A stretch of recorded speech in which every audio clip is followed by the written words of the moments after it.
Hello and welcome to this month's Side Alpha Leadership. I am your host, David Polikoff. I'm pleased to have on the show Moses Jefferies.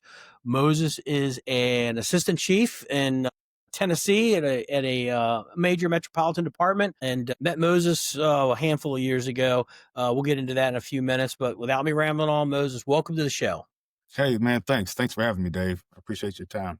So tell everybody a little bit about yourself, how you got into the fire department, a little bit of a backstory, and then we'll go into the nitty gritty details of how we met, and then we'll just start kind of talking and seeing where it goes. Gotcha. Man, I have been, in my department for just a little over 21 years. Grew up kind of wanting to be a fireman. I grew up in D.C., and I moved to Middle Tennessee region as a teenager. And I guess through that course of time, kind of lost interest. Went to school, didn't go to school, ended up going back later, but that's a whole different story. But I remember distinctly riding down the road one day and seeing a tiller truck at an MVA, and it was a pretty bad scene. And it got my attention, and it got me to thinking, man, that is something that I wanted to do at one point, wanting to be a fireman, wanting to make a difference in other people's lives. And after that, I would think, man, how can I get on the fire department where I am? As happenstance would have it, I ended up working at that same station for about 7 years after I got on the job. I didn't realize that's where it was, but ended up working at that same station, and I drove that same tiller truck once I got on the job. Actually, once I got promoted to company officer, did some bouncing around, and I was fortunate enough. I was always an engine guy, but I was promoted to the captain on that same truck for about 8 months until I got rolled off by a senior guy. But that's pretty much been my journey, man. Got hired in 2004. I just turned 24 years old. So, I mean, I was a young kid, didn't really know a whole lot about anything. First generation, I didn't know anything about the fire service. I didn't know anything about being an EMT. So everything that I learned about being a firefighter, being an EMT, I learned on my department. And the good thing about that, we tell people, even though you're first generation, well, you had no bad habits to break. You didn't come That's from that anywhere part. else. Yeah. The cool thing is that whole circular story there. You see Yeah. that tiller truck. Now you're driving the tiller truck. Now you're riding the front seat of that same tiller Yeah. truck. So, and I like the fact that you got promoted up to the truck company. You got off the engine company. So, I hear you, man. the cool thing is, and I forgot until you just said something, that you did grow up in DC, and that's when we came down to Tennessee to teach at the Yeah. Firehouse Expo with Capital Fire. You were at the training academy, and that's how we all met. And we just kind of started talking with you and all your cronies that were with you. And so we did have a lot in common. And like I said offline, like minds kind of gravitate towards each other. So all of us were all in on the fire department. I remember you taking us to a couple of off the beaten path breakfast restaurants and whatever. Yeah. Just to be able to see the non-touristy areas of where we were was pretty cool. But I know you and I still see the guys that we hung out with there that are online and everything. Good, solid firemen, and the Southern hospitality is alive and well. Believe me, we enjoy. We came down there a couple of times to teach at the expo, and we always hooked up. And then you just had a couple of your guys come up to Frederick, where I am now, going through the command comp program, I guess, to learn, the traits of, how do we evaluate our command officers? And I talk a lot about that on the program. We hold our firefighters to a high standard. We make sure that we're constantly evaluating and, training and all that stuff. And I've always said, us as chief officers, we hold our firefighters to a high standard, making sure that they're training, making sure that they're doing something every day. What are we doing to hold ourselves to a higher standard as chief officers? It's more than just sitting behind the desk and all that stuff. We do have to get out from behind our desk to go out and do stuff. And that's kind of like what you and I were talking about offline. So as you moved forward, you moved up through the ranks, you're at the training academy, you kind of got locked in behind the desk, but you talked about, it's time to break free a little bit. So what's that going to look like for you? And what have you been working on, and how does that look for you as you move forward? Well, for us, where we are, I guess what I'm working on now that I've got some free time, I'm not free time. Now that I've kind of had some life scheduling free up time, I'm really looking at company officership, looking at chief officership and how we relate to everybody from a leadership standpoint. It's a buzzword. Everybody's like, leadership's a buzzword. What we really want to look at is exposure insofar as what's out there. What does leadership look like in every other region except ours? Like you said, we had some guys come up to see y'all's command comp class. So let's look at what we're doing insofar as strategy and tactics, insofar as our operations concerned, insofar as special operations training, everything else. And let's do our best as chief officers to make sure folks have the resources and the availability to go and do everything that they need to do to make our department better. For the longest time, and I'm not sure if it was like that where y'all were, but I can say kind of coming up in my department, we had we were the big dog department for a long time. So it was like, hey, we don't really need to know what's going on in the east part of the state or the west part of the state or any other state for that matter. We've been doing it since the 1800s. So we're good. But I think as company officers or chief officers, to hold ourselves accountable, we got to say, hey, man, are we doing everything we can to make sure that the firefighters, engineers, company, and chief officers are exposed to the highest good in training everywhere? And I think part of the issue is not part of the issue, but we got to be willing to say, hey, maybe we're not, all we think we are. And if we are, that's cool. But let's just understand that, there's always something that we can learn. So let's go to Frederick County. Let's go to Pensacola. Let's go to California or Houston or Austin or wherever we got to go to see what everybody else is doing and try it on back home. And if it shoe fits, wear it. If it don't, throw it away.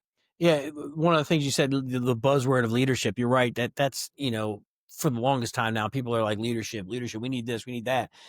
And I don't think it's a buzzword if you're actually doing something about it. If you're actually trying to make a difference, build your firefighters. You don't have to be an officer to exhibit leadership, but your firefighters, your officers, your chief officers, as long as you're putting programs together to enhance that, and then it's no longer a buzzword. You're actually doing something about it. One of the other things that you said is you get to a point, you see these large metropolitan departments that, they run a ton of calls, they run a ton of fires, and they get that false mentality, in my opinion, that, hey, we're good at what we do and we can kind of throttle back a little bit. We can just kind of idle. And that's when you start running into problems, not, shining a negative light on any company. But I know Charleston was that way. And then they had the Super Sofa fire and they lost 9 guys, and they really took an interior look. And Tommy Carr, who was one of our chiefs, was the chief in Montgomery County, went down there, had a fresh face, look at it from the outside and said, we're going to change a lot of stuff. And they did. And it was all for the good. It's a shame that it takes a line of duty death where you really have to take a hard look at yourself and saying, maybe we're not as good as we think we are. And there's always room for improvement, especially in the fire service. The day that you said we don't need to improve anymore is the day you should really hang up your coat. Take it to the house. Yeah, you should go somewhere else. So I think it's important that at least every 3 years, at least look at your department as a whole to make sure that we're still hitting the marks that we need to hit. Every day we should be doing training. Every year we should have quarterly training throughout that entire year to make sure that, the firefighters, the officers, the paramedics, the EMTs, the chief officers are all still moving forward with the learning. And that's, one of the things that we did in Frederick with the command competencies. Your guys came up and took a look at how we were running our command officers through training to making sure that they're be able to take that command. And like we had talked about, if we expect high degree of training and intelligence from our firefighters and line officers, well, they expect the same thing from the command officers. And if we're not making ourselves better, then we're doing a disservice to our people. So I think the fact that as an organization, you can kind of take a look and say, we need to continue to move forward. We're good, but how can we make ourselves better? How do we stay good? And that's important. And then it all goes back to, having your senior staff in place that show those good leadership traits of, we're going to continue to improve our department, our people, our senior staff, and move forward. So what have you been working on now? Like you said, it was funny. You said, you went to school. Sometimes you went to school, when you're talking about, middle school and high school and all that, you just finished your friggin' master's degree. So obviously you found the niche to finish school or to finish your education. So What are you working on now at the training academy? What are some of the new things that you're excited to see, or maybe that you got these ideas now that you can kind of push forward for your department? So a couple of things that are going on right now that's kind of out of the training academy in conjunction. We're standing up. We just stood up a quality assurance office. It just so happens that the guy, chief, he was the fire training coordinator. So we worked hand in hand. We were at the academy. He got promoted. So now he is runs the quality assurance divisions. We're standing up field training, or we're kind of getting back to, because we did it. When I was a chief officer, I was involved in field training and scheduling, and making sure that there was continuity amongst the shifts. So we're kind of getting back to three primary sessions a year for training topics that the entire department are going to kind of go through. Right now at the academy, we're working with our incumbents with some state mandated in-service training. So we got to check the boxes for ISO. Sometimes it can kind of get monotonous because we got to get CPR, we got to get hazmat, and we've got to get high rise. There are certain things that we always have to get, and there's a lot of training topics. Um, Ladders, extrication, search and rescue, stretching lines, stairwell lines, high rise tactics, and the list goes on and on. But what we're gonna really what we're gonna be able to do is create one session, per 1/3 of the year. And everybody on the department is going to have some out of service time to knock out whatever that training topic is, so we can increase the continuity amongst all three shifts. The thing about where I am, we've got 7 fire districts across 3 shifts. So of course, 3 shifts alone, you can think, okay, well, we got 3 different fire departments depending on shift ideology, A, B, C shift, and if we can all get along or agree on how to load the engine, how to set up our truck for deployment, but we're wanting to get into some continuity of training. So that's one of the first things. Second thing is really kind of diving into preparing officers to be officers, kind of getting into the leadership behavior. Like, what does toxic leadership look like? What does tough look like? What does pride and ownership look like? You'll have folks with, company pride, but does that company pride make everybody around them better firefighters? Or are we dealing with folks that are just hot dogging and want to be better than everybody else just so they can say, hey, we're the best crew out there? I had a buddy of mine we worked with back when we were firefighters. We would complain about, certain rookies coming, like, man, this guy, this guy sucks. Like, he's lazy, he's not motivated, he's not willing to train, they should have never hired him. And we would have that attitude about people and we got to think, it's like, hey man, we came into the fire service not knowing anything. Like, we were green as green could be. Now that we've been here for 5, 10, 15 years, if they get here one way, if they my buddy's phrase was, if they suck when they get here, that's their fault. If they suck when they leave here, that's our fault. So what are we doing? Kind of like what you said earlier, what are we doing? Are we getting these rookies out? Are we getting them in the bay? Are we getting hose in hands? Are we getting tools out? Are we at the scrapyard? Are we cutting cars? Are we throwing ladders? Are we practicing harness conversions for, RIT or survival? Are we doing what we need to be doing? Are we getting rope out for anything having to deal with low angle? What are we doing insofar as hazmat? Are we recognizing placards? Do we know what's going, to and fro down the highway? Like, we got like three major highways going through the city and a couple of thoroughfares, a couple of offshoots. Do we know what's going on in our first due territory? Like, what are we really doing to make everybody else around us better? Yeah, I think one of the things you said, I've said it 1,000 times too, is, when I work at our training academy, when I was in Montgomery County, we would have these recruits for, 27, 28 weeks. They would come out and they'd go to the station and, they would say, oh, these people that are coming out of the academy, they suck. I said, yeah, we've had them for 28 weeks. You have them for a year. In that year, you need to take them under your wing and make them better firefighters. Now, at the end of that year, if you've done everything you can, we do have people that just aren't right for the job. But you can't write somebody off if you're not the one out there motivating them and making them, like you said, putting the tools in their hands and making them train. It's so easy to sit on the couch and not do anything and then turn around and blame how the younger generation is, it's terrible. And it's funny, I was talking to somebody Friday who's she's a school teacher, older than me, and her dad used to be a DC fireman, and this was like back in the '60s. And she said that he would always complain about how the new people they just not motivated like we are, and this and that. And I started laughing. I said, "We say the same thing, and it's Every 2025. generation. It's the Yeah. same argument as like the new people that are coming in aren't any good, and these are the firefighters that were in the war years in the 60s and 70s, that were fighting fire and all that. So it's always the same thing. So, like you said, at the end of their probationary period, you've got a year to make these people squared away. Not everyone's a success, but for the most part, if you didn't do everything you could to make them good, that's your fault. Yeah. That's our fault as firefighters. Officer candidate stuff, I talk about that a lot.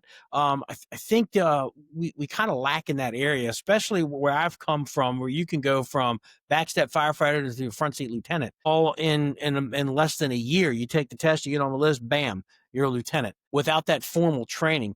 Are you guys working on tackling that to try to better prepare for these first line supervisors to at least have some things in their pocket that they can use when it's time to ride the fire apparatus and trying to make decisions and things like that? You're running them through Um, some type of academy? yeah. So we don't do it the way you said it. What we're working on right now is at the state level, Fire One, Fire Two, and offering that as much as we can at our academy. We're working on a couple of things, a couple of smaller offshoots because of the Fire Officer One and Two. They're 1 week classes, but we're talking about with the administration, or at least my bosses, is how to deliver a homegrown officer development academy, an officer development program, and have that be the benchmark and standard for applying for a company officer. Right now, kind of, I'll say, unfortunately, we're not there yet. We do have a lot of motivated folks, however, at the firefighter, engineer, and company officer level that have sought that on their own at the state academy. One thing about my time here at the training academy, I've been here for about 2 years now. So we've been able to get that in the rotation. We've been able to start and develop Fire Officer One and Fire Officer Two that we're offering in house. But I'm always looking for, or we're not just me by myself, but we're always looking for more opportunities to make that happen. Because the deal is, leadership, man, it's about behavior, right? It's about what you do, how you do. We can teach the sets and reps in training, and we do, like sets and reps, like that's where we are. We're pulling hose, we're dragging lines, we're throwing ladders, we're forcing doors. So the reps really aren't the thing. The reps aren't the thing. It's what do we do? How do we put it all together? How do we put it all together on the fire scene? But at the end of the day, fires are accounting for, depending on who you're asking, 7 to 15% of your calls, and everything else is EMS. And that's fine because all of that sets and reps. But the whole leadership piece is, how are you dealing with folks in the fire hall, in the firehouse? How are you dealing with your people? How are you holding them accountable? How are you making them responsible for the functions of whatever it is that they got to do in the fire hall? What does leadership look like? And what I mean by that is, like, what does it actually look like? Because the first thing you see is the first thing you see. What does the apparatus look like? Is it clean? What do your uniforms look like? Are they high and tight? When the public sees you, do they look at you and say, "Hey, man, that guy, those folks, I'm glad they're here to deal with my emergency," because they look prepared. They look like they're ready to do this job. Whether it's, a medical call, or whether it's an MVL on the highway, extrication, whether it's something dealing with special operations and you got guys in class in level A and level B suits, or you got somebody in full PPE. Like, do they look like they're ready to go? What type of responsibility and accountability do those company officers require, encourage, and promote? Because, like I said, the sets and reps, that's the easy, relatively easy, but that's what breeds discipline, and that's kind of what breeds muscle memory on how to do what to do. But we kind of got to move into the space of the why. And I say that just because of the whole generational piece, right? We got, I say Generation X, right? So if somebody said, "Hey, Mo, this is what we got to do because this is what we got to do," I I mean, I'm gonna say okay because hell, they've been doing it longer than me. So let's get to it. Just so happens, I mean, I got a 20 and 22-year-old daughter, and I mean, we got 22, 23, 24-year-old recruits. So you got to look at them like your kids. Mhm. And I want them to know why it's important to have their PPE on correctly. I want them to know why it's important for them to have their Nomex on and have everything buttoned up and know how to use an SCBA because, I mean, that's your lifeline. I want them to know why it's important when you're going into Mrs. Smith's house on a chest pain at, 2 a.m., why it's important to provide customer service. Because at the end of the day, and I didn't always think like this. I'm like, man, we're getting up at 2 a.m. to go see about this lady again. We were here last shift. We were here earlier in the day, but it's important because these are the people that support us. And something that we do try to impress upon to some of these folks in the department, you're representative of this department. The patch that we wear, it's a brand, just like Coke or Pepsi, and people know you by the brand. People know you by your behavior, by your professionalism, how you deal with them. I mean, and there's a ton of cliches, but I mean, people don't know. People may not remember what you said, but they'll never forget how you made them feel. I mean, and this is just in the medical, in just the EMS call space. I'll say the fire suppression response too, because I mean, you got folks that are losing everything, unfortunately. So if we, handling ourselves professionally, or if we're, high-fiving and backslapping, snapping photos, and I've done that too. I mean, I'm not gonna sit up here and say I hadn't, done some of that. But as a chief officer, I'm standing out front of the house, and we're getting everything mopped up, and I got to talk to the news, and I look over my shoulder, and these guys, are chumming it up at this structure, and you got the family over here that's like, well, man, these folks are happy that our stuff burned down at Christmas. So and that was something that actually happened. I had to like, hey, let's not do that. I get it. Good save, good stop. I mean, we saved half of these people's stuff, but still, we only saved half of these people's stuff. So they lost the other half. So let's kind of be respectful. So really, for me, leadership is more about behavior and behavior awareness and communication. Like how you communicate with people. It's positive influence. It's about influencing somebody to want to take the reins. Insofar as my job is concerned, something that we do where I am at the academy is we want to adopt the mind of stewardship and not ownership, because the office that I'm in now, it was somebody's office before it was mine. And they did a decent job, and it was, and before him there was somebody, and after me it's going to be somebody. So let's the whole leave it better than you found it. I mean, let's really live by it. Like, okay, you were talking about command competency earlier. Let's look at all the ways that we measure up. How can we get better? How can we get better on the scene, on the radio? Do we need, I mean, how's our radio etiquette? How is our on-scene discipline and accountability?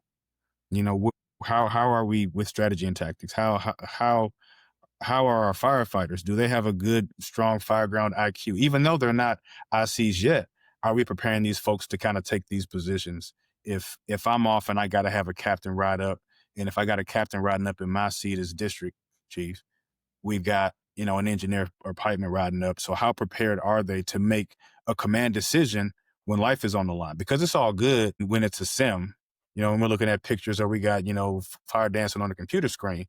But at 2-3 in the morning, when you got somebody screaming my baby, can they keep their cool? Yeah, you said a lot, and I was taking notes.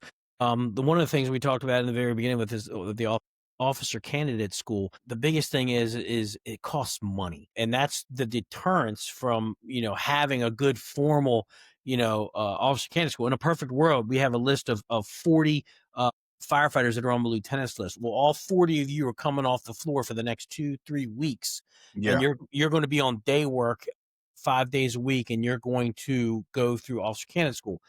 So yeah, that's all well and good to say, but now you've got the overtime that you got to backfill those guys, because we're not going to put companies out of service. So the politicians need to understand that's where it all comes down to. And I'm sure you see that now in the role you're in, is that everything's politics and budgetary, and the money is just not there. Now, if we could have a little bit of the school board's budget, maybe we could probably do some stuff, but it costs money to educate our up and coming officers. One of the things that I did when I was a captain, when I had like one of our technicians or our firefighters that were on the lieutenant's list. They come in the morning. I said, all right, you're riding the front seat of the engine or the truck, whatever they were on. I said, I'm going to ride behind you. And, all I ask is that, follow the policies, do your reports, and I'll be there to bounce stuff. You can bounce stuff off of me, but you are going to ride as the lieutenant today. Just so, even though that's anywhere between, like you said, 5 to 15% of our call load fire wise, even running EMS calls, you're picking up stuff. You're using the computer, you're looking at map books, you're talking to your driver, you're getting strategies together, and then you're leading your crew when it comes time to do whatever it is that we're doing.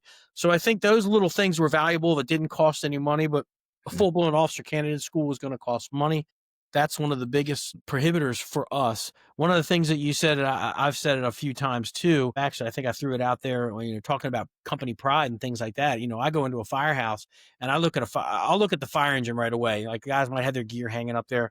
Is their gear clean? That means that you're taking pride in your gear. You don't have, dirt and chunks of drywall and all that stuff hanging off of it, because you are going to be going into people's houses. But the biggest thing is, what does the apparatus look like? What do the hand tools look like? If your Mm. hand tools are all rusty and there's shit all over them and all that stuff, or your apparatus is dirty, and I'm not saying if it's been snowing or raining, I get that, but Yeah. just you can tell that they're not taking care of it. That just lets me think is, well, what do you think about your company? How are you approaching the, Mr. and Mrs. Smith when they have an emergency? If you're not taking care of your own stuff, are you going to really be taking care of other people's stuff? And I've always looked at that. And then, one of the other things that you had said was about, the respect aspect of it, or gaining that respect of with the training, and making sure that we are, not only are we making sure that our guys are trained, but we're trained as well. And that, one of the things that our fire chief in Frederick does is, anytime we have our quarterly training where we're going to go in and do some practical stuff, he's always the first. And he makes it known that I am going to be the first person to go through this. We have work performance evaluation. It's basically a CPAP minus the stair machine that every anybody that puts on an SCBA or will be putting on an SCBA on the career side will go through this once a year. And he always wants to be the first one to it. So he's leading from by example, and he's leading from the front. And I think that's important, to making sure that, the white shirts are out there Yeah. getting their hands dirty as well. I get on the scene of a fire, and it's time to clean up or whatever. I'll help them put their hose back on. I might not be the first or second person. They're going to pack their own lines, but I'm going to drag hose down and help them put a hose on the fire engine, because I'm a firefighter and that's what I do. But none of that is ever beneath me. And like I said earlier, if once you start thinking like, I got people that'll do that, it's time for you to pack it Yeah, up. man, that's bogus. Because I mean, at the end of the day, I mean, it's not like you hadn't worked jobs midnight, 2, 3, 4, 5 in the morning, and it's freezing as a pipeman. So I mean, so you know what that's like. Hmm. And if I know what that's like, you know, I can look at these young guys, and I can say young guys now because I'm not a young guy on the job anymore. But I can look at these young guys and say, hey, I can do that with them. I can do that for them. Hey, y'all take a break. I've got it. And of course, they're going to be like, oh, no, Chief, we got it. But, the fact that, we're doing this work together, I mean, and there's that idea of, I mean, it ain't really shared suffering. I mean, but you get it, when we're having to deal with hard stuff together and everybody's, in good spirits. Yeah, it may suck because we're cold and wet, but I mean, we got to get this job done. So let's not have a crappy attitude about it. Let's for real get it done.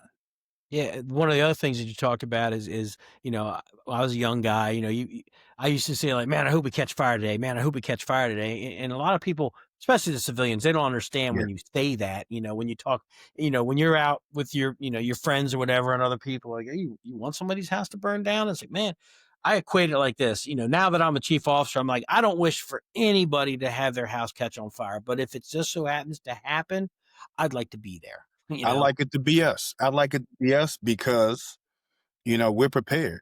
Yeah, right. We've got a game plan. We've got a communications plan. We know how we're going to talk to each other. We know how we're going to support each other. If I'm in a double company, and most of my stations were double companies, either engines, trucks, or engine rescues, we've got a plan on how we're going to interact with each other. And even if it's a neighboring station in the district, we work well together. We worked well enough to know, hey, this is what engine 11 is going to do. This is what engine 13 is going to do. This is what truck 19 is going to do. And of course, I mean, yeah, we're going to be in a command structure. So it's not like we're going to be out here lawless. But Right. we all know what each other's strengths and weaknesses are, and if somebody's got to pick up slack on somewhere else, we know how to do that too. And I think, one of the things you touched on, the high-fiving in the front yard and the pictures and all that stuff, you know, that we used to do that, and I get it. Yeah, But when you start to get into, higher and higher positions, you kind of look at it, you realize from the, like we talked about, the 50,000 foot level, yeah, it doesn't reflect well in the department. I'm all for, when that call's over, if you're at your fire engine out of sight of everybody and you snap a picture of everybody that was on the job, great. You go back to the firehouse, you want to snap a picture, everybody was on the job, great. Just be very mindful with stuff that ends up on the internet. Be very mindful. And I yeah, tell everybody has a camera. The yeah. And that's camera what I is was always going to say. on you. So just be careful with what you do. I'm all for, people have GoPros on their helmets while they're pulling lines. I think that a lot of that stuff is valuable, especially when you come back and you take a look at it. Yeah, it looks cool. You can put it to music, but to be able to see, when the unit gets on the scene, the conditions that they had, where the ladders were, the 360, what that looked like, and that is a good learning tool where you can tell people, here's what the 360 looks like. This is what they're looking for. You can hear them talking on the radio. So a lot of that stuff is valuable, but it's got to be in good taste. Yeah, But you also have to understand that, we are there to, and I don't like the word customer service because we're not a business like that, but we yeah, are there to make sure that we're taking care of the people that we're sworn to protect.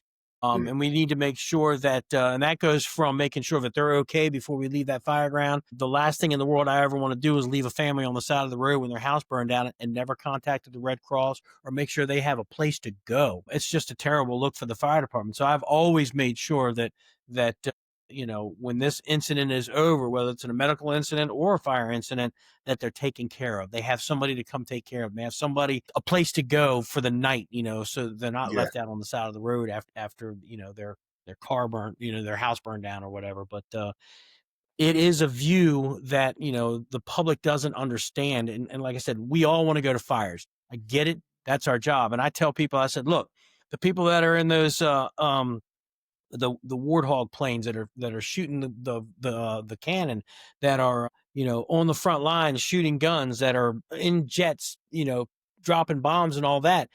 Yes, a potential of life is lost while they're doing that, but they have trained their entire life to do that, yeah, and that is their job, and that's what they want to do because they want to make sure, they want to validate the training that they have. And yes, at the end of the day, there is death or destruction on the other end of that, but it validates that our training is good. And if we run those calls and we have a stumbling block or something didn't go right, well, then now we have the opportunity to take a look at it and say we need to relook at our training and make sure that next time that doesn't happen. I agree. Hey, I want to go back to something real quick. Two Sure. things. You were talking about the videos, GoPros, and dash cams and things like that in the service piece.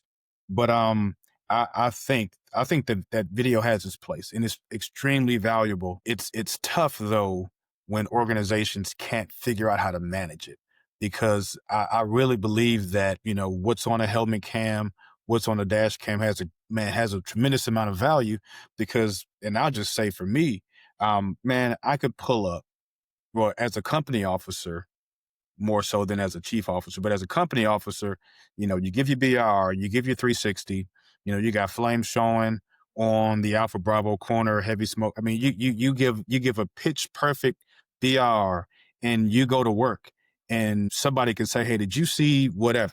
And I'm like, nope, I didn't see that hole in the floor. I didn't see. Yeah, all I saw when I pulled up was fire on Alpha Bravo. I 360. And by the time I got back to Alpha, I got flames, out of Charlie. And I mean, I didn't see that. But anyway, but the value of all of that video compiled, and there are departments, man, that do that very well in the country. And they don't have any problems. And I'm sure it wasn't always easy. Putting themselves out there when something bad happened or putting themselves out there. Hey, this happened on the fire ground. There was a close call or near miss. We were able to overcome it because we were prepared. We were well trained. We were well staffed, all that. So we want to share that. I think that that's the value of having GoPros, webcams, dash cams, all of that. Anybody that can get it done right, kudos to them. Like absolutely kudos to them. Insofar as the service piece goes, man, I kind of subscribe to the Brunacini model, and I know that we're not, a service provider, like we're not providing a product. But man, that was kind of ingrained into me after I had a bad experience. With me having a bad experience, like I had a crappy attitude, as a young pipeman certain times, and I had a captain pull my coattails and say, "Hey, man," and he was an older guy, old enough to be my dad actually, and he retired, but he was the captain that I had for the longest amount of time, and he says, "Man, we are the only good that people see in their situation. So you need to make sure that they feel like you cared about them when you walked out of that house and not just, slap the blood pressure cuff on or some band-aids or a splint or some bandaging. You need to make sure that these folks felt like something when we leave out of here." And and he was Air Force vet, so I mean he was a straight up dude. Um so for me, that service piece, man, that's not something that I do well with when I don't see that type of professionalism. That bothers me because at the end of the day, well, the folks that are calling are people just like us. So that's kind of how I feel about that. So that's probably more of a rant than anything else. No, I agree with you 1,000%. We need to treat everybody with respect. It doesn't matter what demographic that you're responding into, what part of your first due area, whatever you have. Those people called you because they have a problem. They are probably calling you because it's the worst day of their life, and you owe it to them as a human being, to be a human being, and have that empathy that, you're there for them. Like you said, you're not just a robot that's coming in, Yeah. a 10th call, blah, blah, blah. You're there. One of the things that I've told people, I had to talk to like over a couple hundred, I think I had 200 or 300 eighth graders that came up to the community college. We did a career day back on Friday. And I told them all, this is the best job hands down. I said, we see a lot of bad stuff, but the training that I have, the knowledge that I've gained allows me to fix things. I possess more than the average person out there that's not in the fire service because they don't know how to fix things. And I said, to me, because I have that knowledge, it's my duty to make sure that I'm doing the right thing. And I told him, I said, hands down, I would say the fire department is in the top three, if not top two, of most respected position in our community. Of what we do. Everybody loves the fire department. And the one thing that we cannot do is jeopardize that, because you know, and I tell people, and I told these eighth graders, when I started off as a young junior member, all I did was clean the firehouse, wash the fire engine, all that. And I asked them, I said, "Do you think that sounds like fun?" And every single one of them, no. And I said, "It was the best time of my life." I said, "But what that taught me was to be a good steward for what isn't mine." I said, "Those fire engines right now cost $1.1 million." I said, "Who do you think bought that?" And they're like, and they're looking at it. I said, "All your teachers back there, because you guys don't pay taxes, but everybody that pays taxes bought that fire engine. And I owe it to the people that put the money that they earned on their paycheck in their taxes that bought that fire engine to show up with a clean fire engine. I owe them to show up with clean turnout gear, with the best equipment that we have in our budget, clean equipment, whatever it is that we're doing. I owe it to the citizens that we are good stewards of their money." And I told him, I said, and I said, "I know you might not understand what I'm saying, but this is for everybody to understand, is that I want to say that we are very good stewards with the money, with the budgeting that we get in the fire department, of using it wisely. And we can't jeopardize our position in the community of how well we are respected." And that all goes back to what you're talking about with whether you want to call it customer service or just being a human being. When you arrive on the scene, you are there, whatever their problem is, to help them through that. And it may be trivial in your opinion, but to them, something terrible is happening. Yeah. Whatever it is, whether they had their house burned down or their loved ones had a heart attack, pediatric, trauma or something like that. We've got the training. We owe it to them to show up looking tight with our all of our equipment working, professional, like a Formula F1 pit crew on the racetrack, of just getting the job done and then being human about it. 100%. 100%. So I think that people that are listening to this, they have to understand, and all that circles back to leadership. And you don't have to have a white shirt and the bugles and all that to show leadership. That should be coming out of the academy after the first week. You should be start working on that, of showing that you are a leader in your community, whether you got 1 year on the job or you got 35 years on the job. So off my soapbox with my rant, but moving forward just a little bit, I want to talk about it was just on the top of my head, of how or where are you going to go now? Like you said, you just finished a master's degree, so people need to understand that, juggling 2 kids in college, a wife, fire department life, and going to school for your master's degree. Where are you moving forward to? What are you going to do? What are you looking forward to do? What's on your mind? Man, on a personal level, I'm just going to get back into reading. I've been in one educational endeavor or another for about 5 years now, whether it was master's, undergrad, or doing whatever. But I just want to kind of take some time for myself, like outside of the fire department. Just like when I come home, I want to read a book. Like I want to read a book. I got my guitar right here. I want to kind of get back into that and just kind of get back to being Mo. But insofar as the job is concerned, insofar as my department is concerned, myself and some other folks are going to really look into, what we need, what we're doing for these young folks that are coming on the job, and how we could prepare them as best we can. And something that I'm trying to do with some friends of mine on the job that are company officers, chief officers, because it wasn't something that was done for me in the transition to admin. And I think most departments don't do a very good job at training people to manage the transition from operations to admin. Right. So, we've got officer development, right? We got officer 1 through, I was about to say 100, but officer 1 through 4 everywhere. We've got the instructor suite. We got the incident safety officer suite, hazmat specialist, USAR specialist. We've got all of these specialists, but it's difficult to train people on how to have administrative minds and think about budgets and thinking about, what is a strategic plan for a department? What is it that we need to be looking at to do in 3, 5, 10 years? And understand that, yeah, we could respond to the structure fire. We can make a stop and we're good. And we got instant gratification. But what it takes to turn the tide of a ship for what's going on insofar as fireground communication, fireground operations, and how every firefighter in the country can look at their department's fireground operations and see some holes and some chinks in the armor, or see how some of the Swiss cheese can line up. If they hadn't had a line of duty yet, heaven forbid, they won't. But how people can see, all of those deficiencies, and not all of them, because they're minor, but they're major, but how do we look at every place that we can get better and teach folks how to have an administrative mind? And it's difficult because I'm still struggling with it, right? How to manage. Jared Renshaw, he's a friend of mine, and he's on the fire. He works with Peter Matthews at Firehouse, but he's in the fire service as a chief officer. And one thing that he's excellent at is dealing with that transition and how to deal with elected and appointed officials and kind of be that middle guy. Like he gets the politics side of it because it's necessary, because the bills got to get paid some kind of way. Or the budget's got to get constructed and passed.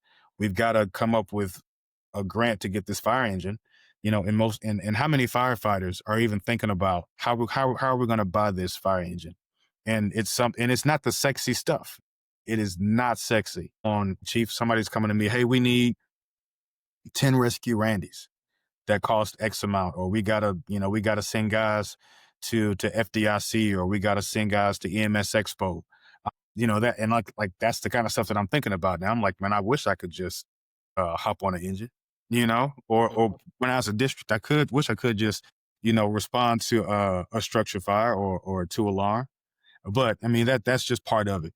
But I think that's something that, and if anybody's listening to this and they got it together, y'all can give me a shout and we can talk about it and y'all can help me out. But really having that mind to shift and understand that, there is a bit of an identity shift. There's a stigma. Like nobody wants to be a white shirt, especially not a white shirt working 40 hours, because that's a different type of white shirt, right? Like those are the folks that quote unquote lost touch. And it's difficult. We were talking before we hit record that I've been in this admin role for 2 years. And there are aspects like I've got to struggle to stay connected to the street sometimes, to what's going on, to like what's really going on.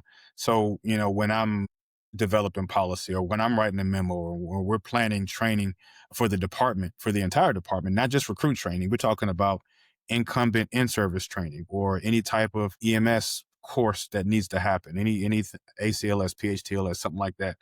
When we're planning all of that, all of those courses and deliveries to meet the needs of the city and the people that we're responding to, and to meet the training needs of the people, like practically, like, hey, yeah, we know we got to check these boxes, because we got these standards. But what is it that our people really need? And if I'm in if I'm sitting in an ivory tower, then I've lost touch. Like I don't have that awareness. So, in the chief officers that can strike that balance, whether you're district assistant, deputy, whatever, what have you, those that can strike that balance, if they can't strike that balance, they need to strike that balance, because at that point, they are the advocate for the folks in the street to get what they need, like for real. Tools, equipment, supplies, training, support, and development. Like that's kind of where that happens. Now we know there's a grassroots movement, at the operational level. We're good. We're better than we've ever been. And I'll go on a limb and say that I believe that the fire service is as good as it's ever been in strategy and tactics. That we are getting as good as we've ever been with command culture, command competency, and making sure folks can be good incident commanders. I believe that. Now, we got some ways to go, and it's a sliding scale or bell curve, whatever you want to call it. But I mean, I believe, man, like based on what I see, moving in my department, what I see in regional departments, and what I see from some of my brothers and sisters in the fire service that are outside of Tennessee, man, I think we're doing good insofar as that's concerned. But that disconnect can happen in that transition from the operational roles to some of the administrative roles, because somebody's got to do it. Somebody's got to do it. So and I can say that I was kind of, I wasn't looking for it. It happened, and I'll just kind of leave it at that. I wasn't looking for my job. I'm grateful for it, and I'm glad that I was afforded the opportunity. And at this point, it's like, okay, well, you got the ball, you need to shoot. But it's really, man, it's those folks that are transitioning. You got to realize that, hey, man, it's bigger than just the call. It's bigger than that 24-hour response. What you're doing in an admin role, once you get to be a chief at that level, affects the department. And people have to, the folks in operations, they know you. They know what kind of fireman you were.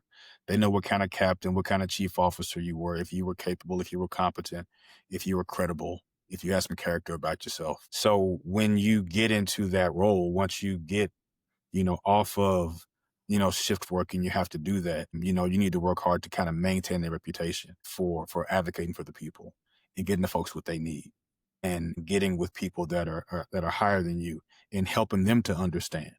Yeah, some people say district chief, battalion chief is that probably that first intermediary. I think I used that right, and I think that's true. But I think once you get into the admin roles, it's easy to lose focus and lose sight of what those men and women are doing in the street every day. Because I mean, at home, right? I'm 6 o'clock. I'm not eating dinner at the fire hall. I'm at my kitchen table.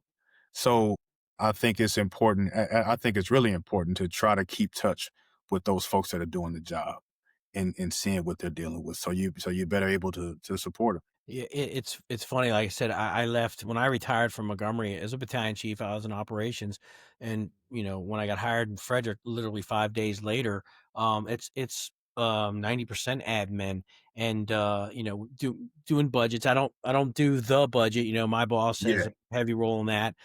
He's getting ready to roll out in January. So I've been sitting in on a lot of budget meetings over the last year. It's funny, you can say like, okay, I got to learn fire department budgeting, and you try to Google, how do you do fire department budgeting? There's no blueprint, because every fire department is No. different. The only thing that is same from coast to coast is NIMS. That's it. Everything else with the fire department is different. So you can't just say like, well, how does Chicago do their budget? Well, they do their budget this way, but they're dealing with different monies, different things, different, politicians and things like that. So yeah, there's no playbook of like, okay, you're in this, assistant chief of volunteer services. Here's what you got to do. Fortunately, my boss was in my spot, before he took the spot that he was in. So he said, hey, here's some things that we need to start working on. Now we had our line of duty deaths, so our fire chief kind of gave us the marching orders of policies that we had. I've never written a policy in my life. I was the end part of it where I was evaluating the policy that was already written and maybe tweaking it. It was just like, hey, you need to develop a policy on this, so worked on one by myself. Hey, we're going to redo the incident command policy where you take the lead with, we're going to have a combination of volunteers and career together so we can put this policy together. So yeah, there's no blueprint. There's no, book out there. You're learning it on the fly, but to stay connected. And I've said this a million times on this show is that, believe it or not, the people in the field, the firefighters and the line officers, they want FaceTime with the chief officers. They won't tell you that, but they do want FaceTime. They do. I wish I could get out into the fire department, into the fire service a little bit more in my county. I don't know a lot of the people because I literally left Montgomery where I knew everybody to another county where I know a small handful of people. The transition was a little difficult, but I'm still in awe of everything that they do. They do great work. Popped in on some fires and things like that and calls just to, hey man, you sounded good on the radio. Hey, this sounded good, or hit a battalion chief up on a text message, after the fire, say, hey, I was listening to that, on our whatever app we were using. I listened to that. You sound really good. You had your hands full, but man, you had a lot of command presence. You were calm and cool. And, somebody go, hey man, thanks. I really appreciate it. It just sounded like I was out of control. I said, well, you may have been, Yeah. but you didn't sound like it. And I said, neither did anybody else on the fire ground. But yeah, you're right. Stepping into these admin roles, it's like, here's your desk, here's your computer. And oh, that guy that did that job before you, well, he retired 3 months ago. He gone. So Yeah. now you Figure got it to out. kind of you got to figure it out yourself. And hopefully you've got your boss that you can go to and say, hey, I'm thinking about this. What I can tell people, if nobody wants to be in the admin role, but it's equated to one of my old assistant chiefs in Montgomery County. His name is John Gallo. He used to say, like, you pull the curtain back and you're seeing how the sausage is made. Yeah. You're seeing the back end of the fire department of how this is made. Fire engines just don't appear. A 40-person recruit class doesn't just appear. You've got safer grants. Well, how do you write a safer grant? It's like, I don't know. Yeah.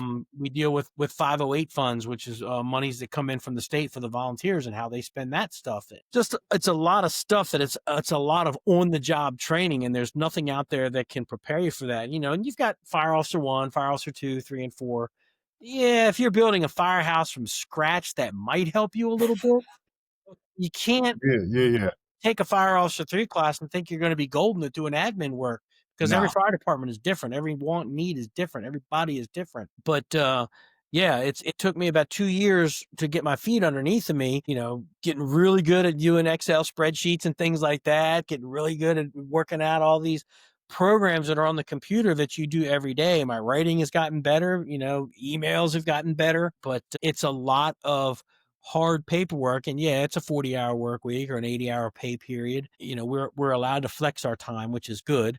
We still run calls. They give me a take-home car if it's close, or if it's, I'm only 11 miles away from the Yeah. county, in Frederick. I still go. I'm not there to put the fire out. I'm there to, what do you need from me? I can do whatever you want. If I'm at work and something comes in, I'll go to the scene. What do you need? I'll go to the incident commander. What do you need? I'm here to help you. But there is no golden book out there. That'll transition into like the final part that we're going to talk about. You talk about succession planning. Our deputy chief of admin services is just a wizard when it comes to budgeting and money and all the accounts where all the money is. And I've sat him down. I'm like, what are we going to do when you leave? It's like, anybody interested in taking your spot? And it's like, are you grooming anybody? And nobody says, oh, I want to be the admin service deputy chief and going to deal with numbers and budgeting and spreadsheets all day long. That's not the sexy part of the fire department, but that shit has to happen, because if it doesn't, you don't get fire engines, you don't get recruit classes, you don't get turnout gear, you don't get new firehouses being built. So the succession planning, I mean, do you have something in your back pocket for that? Or when you're going to eventually leave the position you're in, eventually you're going to go out into ops, that guy can still call you, guy or girl, whoever takes your spot. But what do you do? What do you do? So that's something that I'm currently working on in my division. And there's a couple we've actually done better as a department. We're not all the way there. But one thing that the chief and the deputy is my boss, that he's done is he's having folks identify because hey, he knows that he's not going to be here forever. So let's start looking at who's going to take some of these places on some of these vital roles. Something that you said that kind of triggered me in a funny way. I had a mentor that said you need to reframe because I was talking about all the paperwork that I'm doing these days, and he said just reframe paperwork as enabling the mission. Like that's what you're doing. You're doing what you're doing. So I mean, when you said that, it kind of took me back. But really looking at succession planning has to do with an honest assessment because you're talking about your admin chief that's good with spreadsheets and you're like, hey, what are we going to do when this guy leaves? I guarantee you, when he started whatever role he was in, he wasn't that good, and his umbrella didn't cover all of what he's doing now. So I think a part of succession planning is finding somebody. If you got, and I'm just going off right now. If you got 5 functions that guy does, that your guy does, or one of my guys or people on my staff has, find somebody or try to identify somebody that's good at 2 or 3 of those things and could possibly get better at the rest of that suite. So if I got 5 functions and they're good at 1 or 2, we can start working on that and potentially grow them into the other 3 or 4. And that's kind of what I'm having to do because we've got some smart folks at the academy, but we've got some folks that are doing 2 and 3 things at a time and really working on 2 or 3 roles. And I'm thinking to myself, hey, when I got a guy, I don't want to call his name, I got a guy that's managing, fire commission training and some of the course delivery, and he's actually doing a lot of computer stuff as well. So it's like, hey, when this guy leaves, because he's gonna have to leave, he's on a countdown like right now. Um, because he's needing to go, do his thing in operations.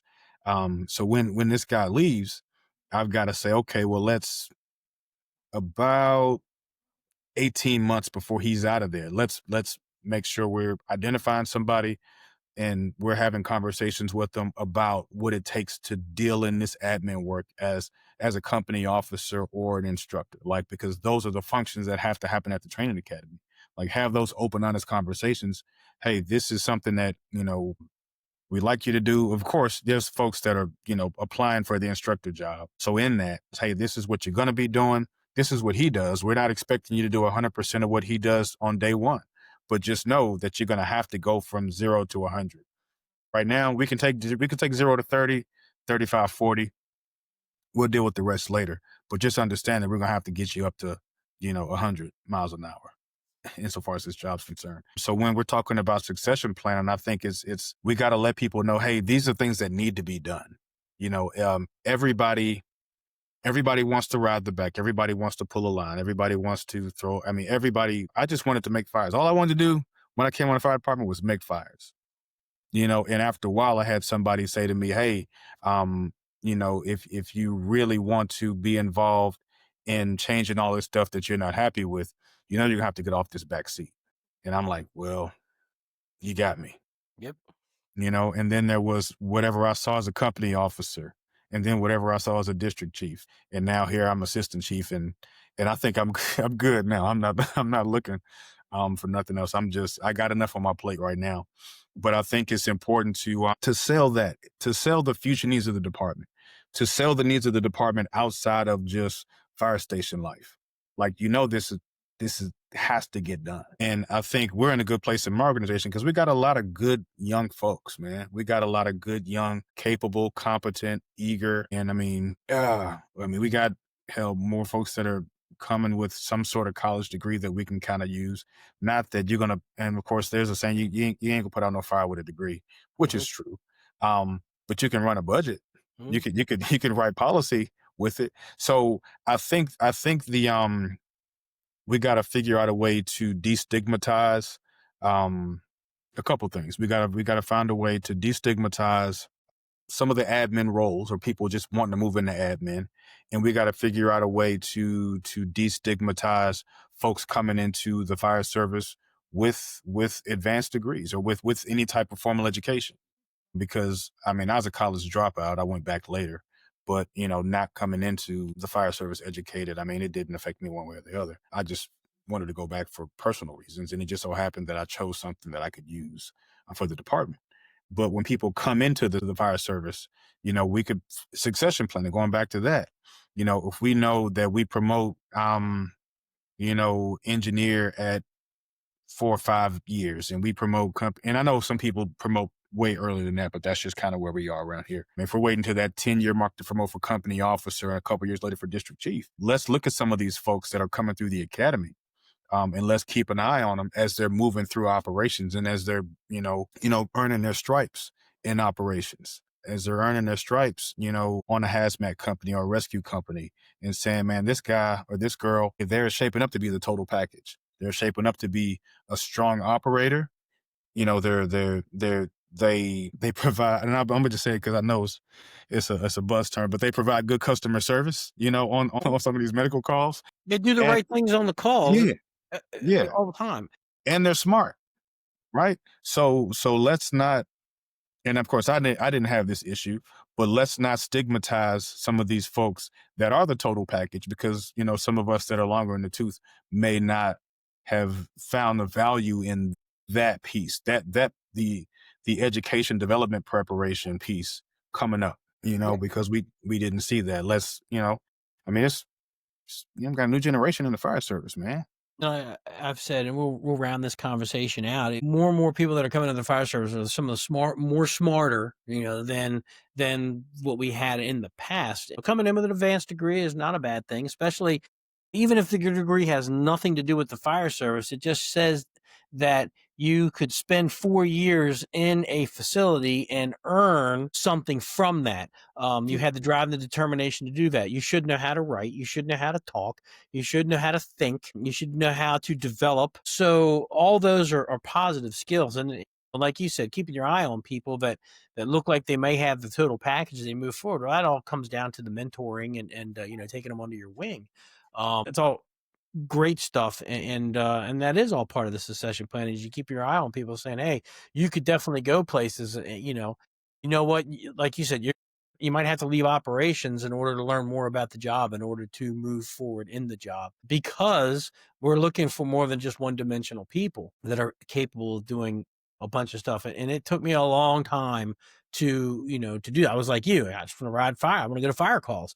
But as you move forward, my wife, I was like, man, I'm seeing a lot of incident commanders around the country. When I took classes at the National Fire Academy, they were like scary bad.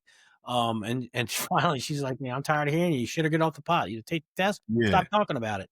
that part. So I've told that story 1,000 times, but and that's what I did. And I never had a lot of the admin stuff behind me. Some of the stuff at the academy that I did, for overtime and things like that.